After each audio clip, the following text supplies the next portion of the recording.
Dalawang ibon ang kailangan naming gamutin. Meron siyang fracture, ayan.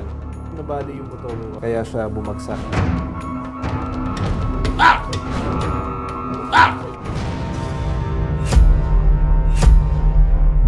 Nagtatawid-tawid eh.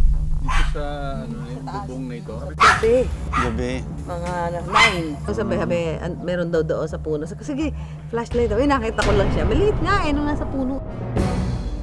Magkakabit tayo ng camera trap, ano?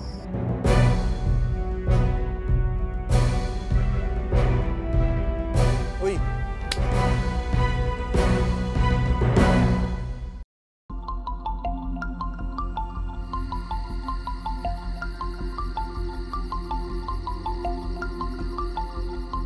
Sa himpapawid, malayang lumilipad ang maraming klase ng ibon.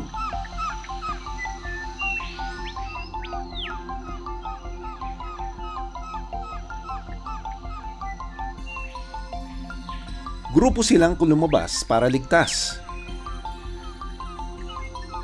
Dahil anumang oras, ang mga predator tulad ng mga uwak pwedeng umatake. Ganito ang nangyari sa isang lawin. Ngayon, hindi na siya makalipad. Bali ang pakpak at nanghihina.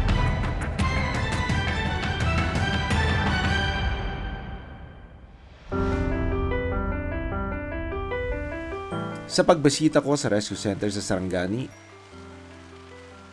iba't ibang hayop ang naabutan naming nire-rehabilitate.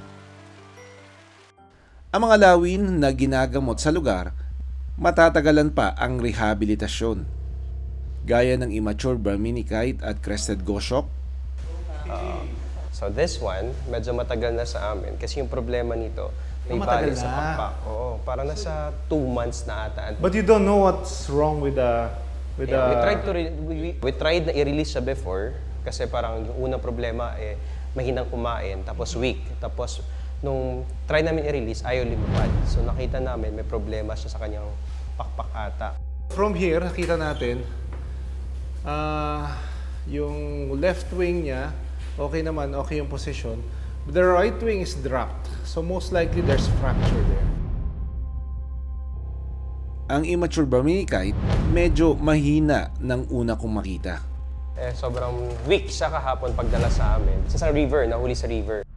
Ayon sa mga nakakita sa lawin, hinabol daw ito ng uwak. August 31 ngayong taon, isang nanghihinang Visayan hornbill ang nakita sa Sibalom, Antique. Dahil may sugat sa tuka, ginamot ng mga lokal na residente ang ibon. Kinabukasan, namatay din ito. Ang ginawang necropsy ng National Museum sa Iloilo, namatay ang ibon dahil sa hematoma on the abdominal area. Ibig sabihin, may pamumuon ng dugo malapit sa kanyang tiyan. Ang mga Visayan hornbill o tariktik ay critically endangered na. Ibig sabihin, malapit nang maubos ang bilang nila sa wild. Madalas kasi silang hinuhuli para ibenta sa black market.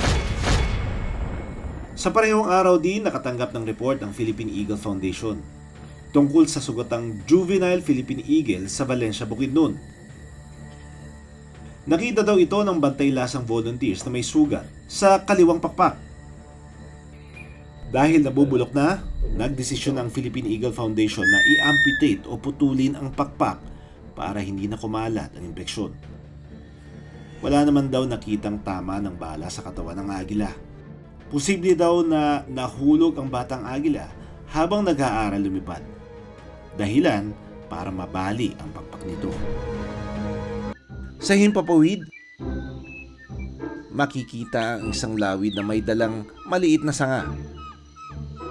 Naghahanap siya ng lugar kung saan siya pwede magpugad para sa binubuo niyang pamilya. Ilang saglit pa, may nahanap siyang spot.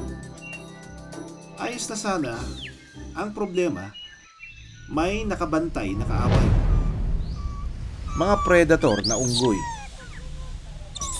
Para hindi makain, agad rin silang lumayo.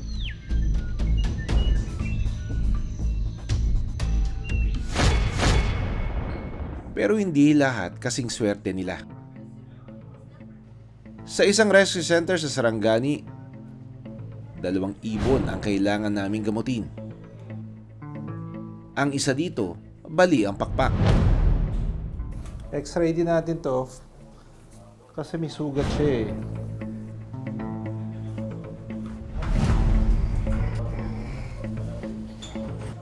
Sa pamamagitan ng X-ray, mas makikita natin ang damage sa kanilang katawan. Ayan, meron siyang fracture, ayan. Nagkakaroon na ng callus formation, ibig sabihin, nag-heal na siya kasi maliit lang naman yung bone na yan eh. In time, this will heal. But it's not gonna be the same again, yung kanyang paglipad, no? We'll just give some antibiotics also, oral meds, tsaka yung pain meds. Mapayat. Mapayat siya, oh. Nabali yung buto, kaya siya bumagsak. Kaya hinang-hina, no? And medyo payat din kasi siya, no? Bigyan natin ng antibiotics sa later. Habang nilalagyan ko ng bandage ang ibon, biglang Ayan, no? Oh, shit. So, ang ginagawa natin dito sa bandage, we are immobilizing the bone. A bone that is fractured and immobilized will heal, no? That's what we want. That's why we put plates, we put cast, so that it's immobilized. So, we encourage healing. You will replace this bandage after mga 5 days, no? The same way we are applying them now. Ganyan. So we'll buy this. ang ibong crested goshawk may arthritis kaya hirap makalipad. Gouty arthritis. Ayan, no? Most likely baka the diet that we're giving. Compare mo dun sa right, ito yung left niya, no? This is that joint.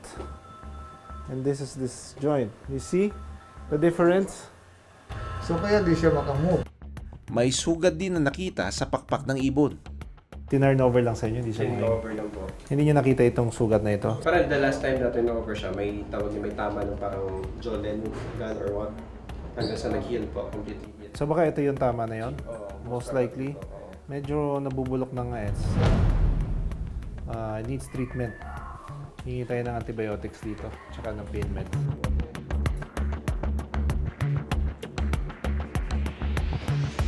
Ilang araw mula nang gamutin ang mga ibon, pumanaw din ang crested goshawk. Pero ang magandang balita, muling nakabalik sa wild ang immature Brahminicite o lawin.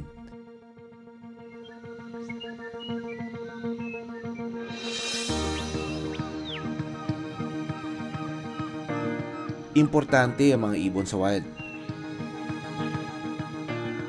Sila kasi ang kumakain ng iba pang species ng hayop para masiguro ang balanse sa kalikasan. Bilang veterinaryo, hindi tayo mapapagod na iligtas sila. Pero sana ay dumating ang araw na wala ng ibon na kailangan i-rescue. Dahil dapat, malaya lang silang nabubuhay sa wild. Sa pagbisita ko sa rescue center sa Sarangani, bumungad sa akin ang mga pawikan na ito. Meron daw kayong bagong rescue na dito na pawikan? Opo, mayroon din dalawang pawikan tayo nandito ngayon. Isang green sea turtle at isang hawksbill turtle. Yeah, ito yung isang isang hawksbill turtle. So, nahuli siya noong February dun sa part ng gland sa pangyan. So, nakita ng community na medyo weak. So, kinuha nila, tapos nirehabilitate natin dito. May iniindaring sakit ang green sea turtle. May problema sa buoyancy, tapos upon inspection ng vet namin, may problema doon sa Fibropapillomatosis. Ayun, nasa mata. So, ang ginawa namin, pagdating niya dito, nagkaroon kami ng nag-operation kami sa kanyang mata. Fibropapillomatosis is actually a viral infection. Very common sa mga sea turtles. It comes in different stages and severity. Sometimes you will see them very, nag-iisa lang, single nodule, a single papilloma, and then in other cases, you will see the whole body parang punong-puno ng fibropapilloma. 2 buwan nang nasa center ang dalawang pawikan at nakitaan na ng pagiging masigla ng mga ito. Oras na para bumalik sila sa wild. We are going to release them back into the wild.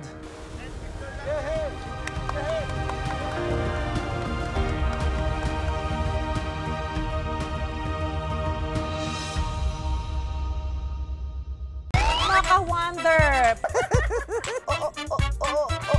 Ang kapuso nating si Susan Enriquez, Nako, mga ka-wonder, kapag food trip si Juan, hindi yan magpapahuli, di ba? gabi-gabi raw binibisita ng isang itim na hayop sa kanyang farm.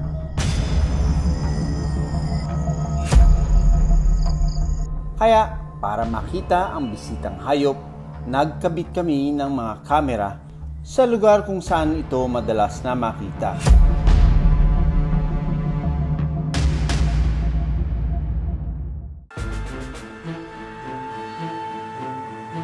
Sa kanyang farmhouse sa Indang, Cavite, kwento sa akin ni Susan ang tungkol sa hayop na madalas niyang makita. Nagtatawid-tawid eh. Dito sa bubong na ito. Mga anong oras po, Gabi. gabi? Mga 9. Sabi, meron daw doon sa puno. Sige, flashlight daw. Nakita ko lang siya. Maliit nga nung nasa puno. Ewan ko dahil, baka siguro dahil mataas siya. Pero nakita ko. Madalas naabutan nila ang hayop na nagpapahinga sa taas ng puno. Minsan naman, nasa bubong ito habang nagmamasiglang sa paligid. How do you feel na nag-i-exist itong mga wildlife sa iyong lugar? So, ibig sabihin doon, ano pa dito, yung parang hindi pa siya talaga masyadong galugad ng tao. No? Kasi parang ando doon pa sila eh. Nag-i-exist pa sila. Kahit nakikita niya may tao, alam niya walang gagalaw sa kanya. Dahil sanay na siya sa amin na nakikita niya may tao dito, wala namang humahabol sa kanya, wala namang humuhuli. Para masilip ang bumibisitang hayop sa farm ni Mami Sue, naglagay ako ng camera trap. So that we have more footages, magkakabit tayo ng ng camera trap. One is kung saan mataas ang incidence ng sightings niya. And then yung pangalawa is baka doon natin ilagay sa forest na sinasabi. Makalipas ang 4 na araw, binalikan ko ang camera trap. Tingnan natin kung may na-capture itong camera trap natin. Footages ng dito ng mga... Nagkabit kami ng camera trap para makunan ang musang na bumibisita sa bahay ng kapusong si Susan Enriquez. Ayan, tingnan natin kung may na-capture itong camera trap natin. Nang biglang, isang musang ang nagpakita. Dahan-dahan itong lumapit sa camera trap at kinuha ang pain na saging. Uy! Ayan may mata. May mata, dalawa. So mukhang may na-capture tayo. Ayan na. Ayun na! Yes, our visiting worker. Parang napansin niyang may camera trap, Hihi! Success! Mukha siyang batang na musang. Ito yung mga bisita nyo. Yes. Ang saya. Ang saya pag may nakita tayong na-capture dito sa ating camera trap, Ang musang na nakuna namin sa camera trap, patunay na ang lugar na ito ay natural na tahanan ng mailap na buhay nila. Pero hindi lahat ng palm civet cat o musang makikita sa wild. Dahil sa cute nilang itsura na parang pusa, madalas silang ginagawang alaga. Madalas, bata pa ang mga nakukuha sa wild. Likas na maliksi at energetic ang mga batang musang. Ang kanilang routine, akyat baba sa puno at paamoy-amoy sa paligid. Pero oras na bumalik ang kanilang wild instinct, posible silang makasakit.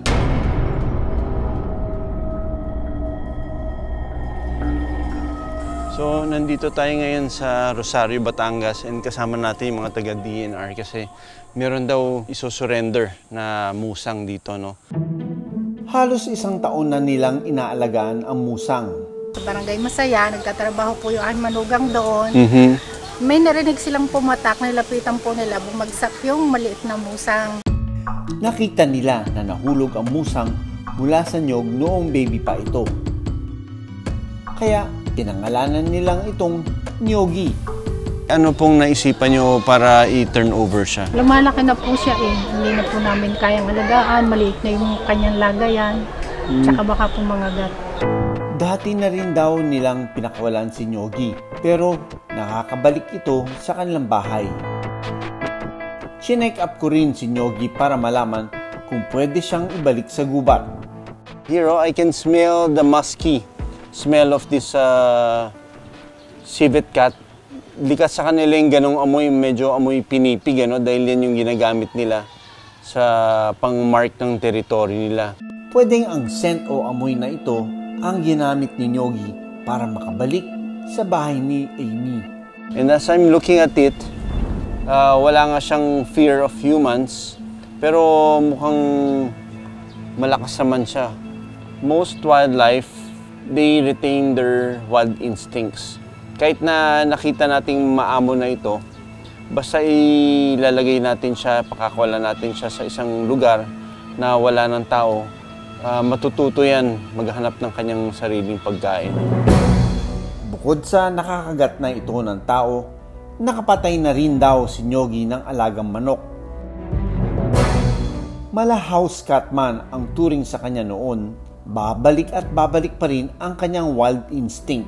Ibig sabihin, pwedeng maging agresibo si Nyogi para ipagtanggol ang kanyang sarili. Tayo ang dapat magbago. Dapat hindi na natin sila pinapakialaman. Ilang beses sinubukang abutin ni Nyogi ang kamay ko. Nagtangka rin itong mangagat. Titingnan natin kung... Oh, yan. Magandang sinyalis yun. Nakita niyo yun, ha? Na nagalit siya. It's a male.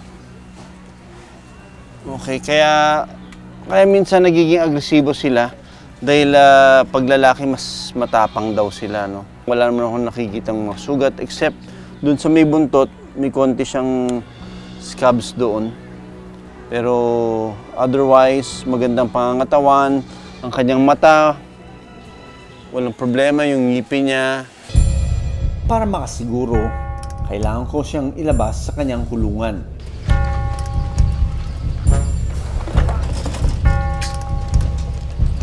Easy. Alright, so we'll do now our examination. Meron siyang mga sugat. Ito, may konti siyang mga sugat sa buntot. Lilinisan lang natin tong sugat niya sa buntot. Mukhang dinidilaan niya ito kanina pa eh. Very minor.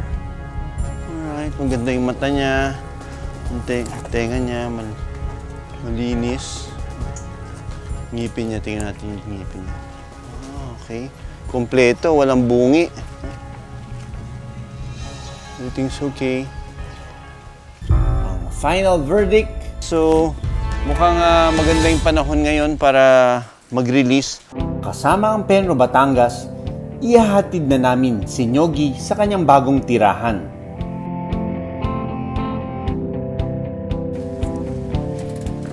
Uy, ito. This looks like a good spot. Meron ako nakikita mga coffee trees at mga nyog. Sabi nga sa atin, sa nyog daw ito pinanganak, kaya mukhang okay itong lugar nito, no?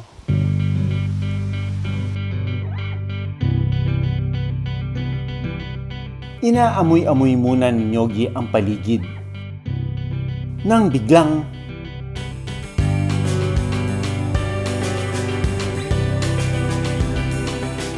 yung instincts niya sa pag-akyat ng puno, hindi nawala, ha? Natural na natural sa kanya mag-balance sa napakanipis na branch na yan. You know, lumipat na ng branch. Galing! Yes! All we wish is maging safe sila at mamuhay ng tahimik ulit. kilala ang mga musang bilang seed disperser. Ibig sabihin, sila ang tagakalat ng buto ng mga puno at halaman para mas yumabong pa ang gubat. Bilang predator, kinokontrol nila ang dami ng mga insekto na posibleng maging peste. Kaya naman, kung ambag lang rin sa kalikasan ang pag-uusapan, syempre, kay musang tayo. Walang atrasan, para sa kalikasan.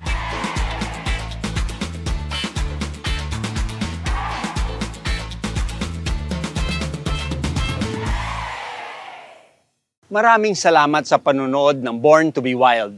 Para sa iba pang kwento tungkol sa ating kalikasan, mag-subscribe na sa GMA Public Affairs YouTube channel.